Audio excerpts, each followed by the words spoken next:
Hello and welcome to Alke-Centric. This is umlungisi kandlala umi ugcwanini sibe usikhabakhabani sakhabuvezo ngonyawo sala kulandela singalandela nangosathana uqobo. Thank you for watching Alke-Centric. Please continue to watch our content, like, share and comment on the comment section below. Today I'd like us to talk about something that is very common in the modern era in South Africa. They call it black tax. Such a silly ideology, such an inhumane ideology.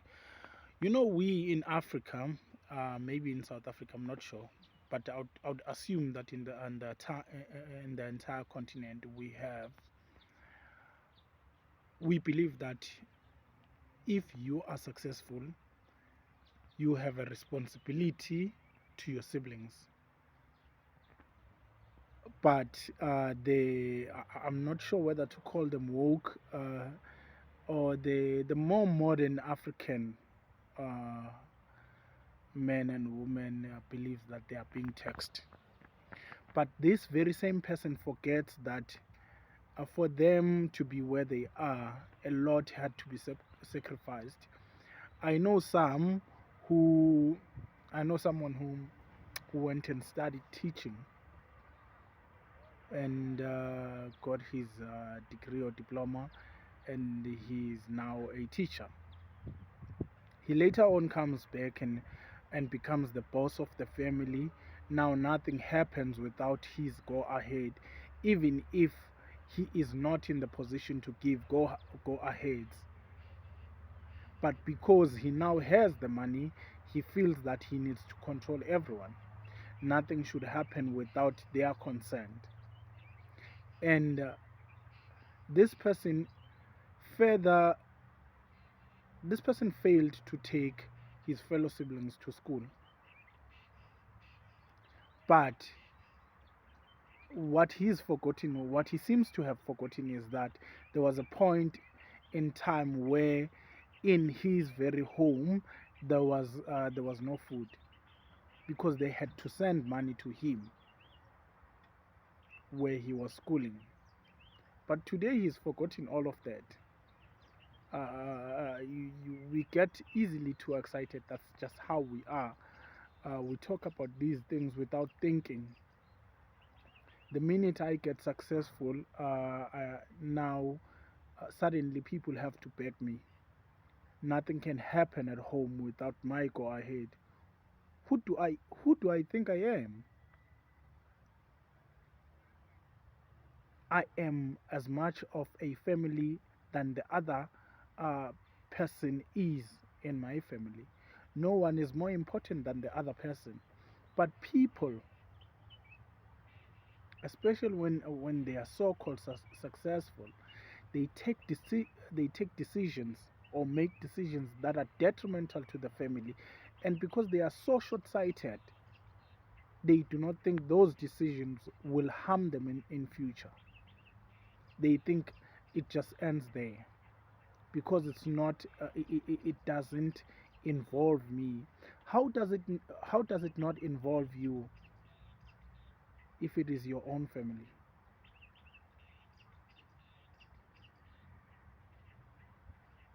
This is your father's house. You are making decisions that are detrimental in your father's house, that could have future hazards. But because you are so short-sighted and I suppose educated, you cannot see it. We must try by all means to get rid of this silly mentality. And I do not even wanna say it's a Eurocentric mentality. I'd be lying. I'd be lying through my teeth. From what I've known about white people, the little that I know, I've learned that they take care of each other. You know, where I used to work, eh, we once had a supervisor who did not know anything. He was an old man. When you look at him, he was taken from the farms. Like he's that person who lived in those remote areas, and then taken into a busy corporate space where you are dealing with a lot of young blood, which he later failed to do. And he told them that he cannot keep up with the pace of these people, of these young people. I remember his name. His name was Francois. And then guess what they did? They did not fire him because they would say no, he cannot do the job. They found him a job. They created a space for him. Sooner he was integrated to HR.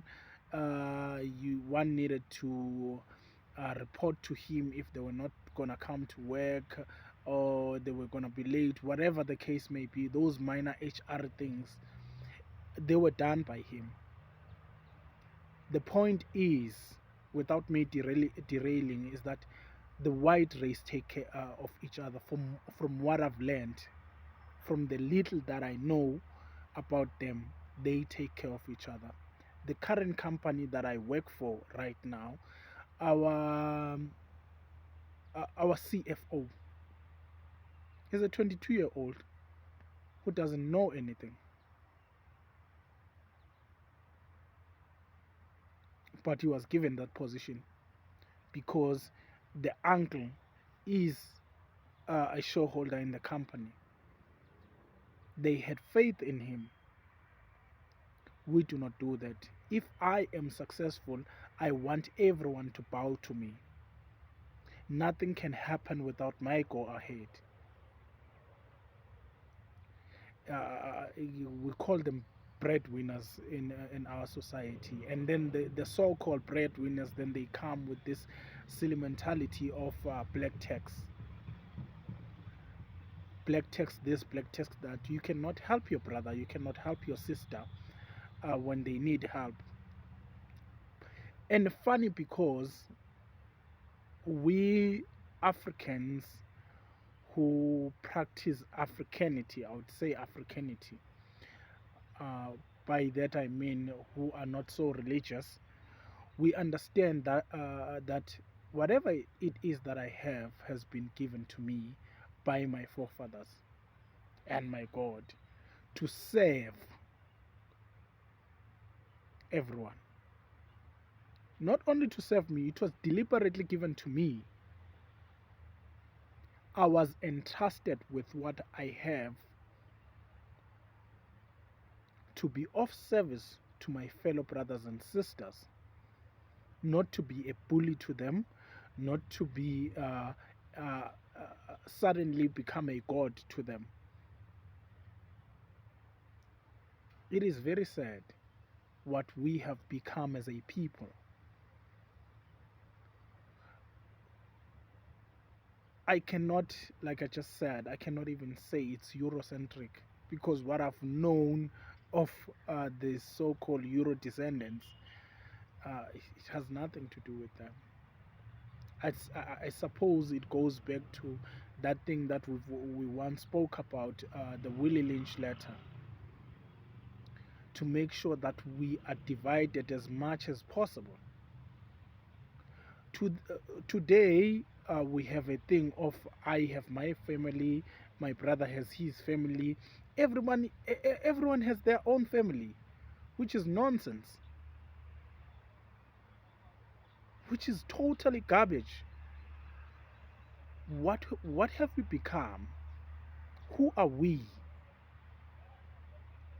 After we pass on from this world, what are we going to say to those who laid the path for us? Those who gave us that which we claim to have today, or that which we have today? What am I going to say I did that served other people? How did I serve anyone except for my own greed, my own self, my own selfish decisions? because I feel that it doesn't affect me, I make a silly decision. Wake up, Africans. It is time to wake up and be Abantu. And Abantu have Ubuntu because they live ngesintu. Be umuntu so that we can have Ubuntu and live by the values of Isintu, African men. Thank you.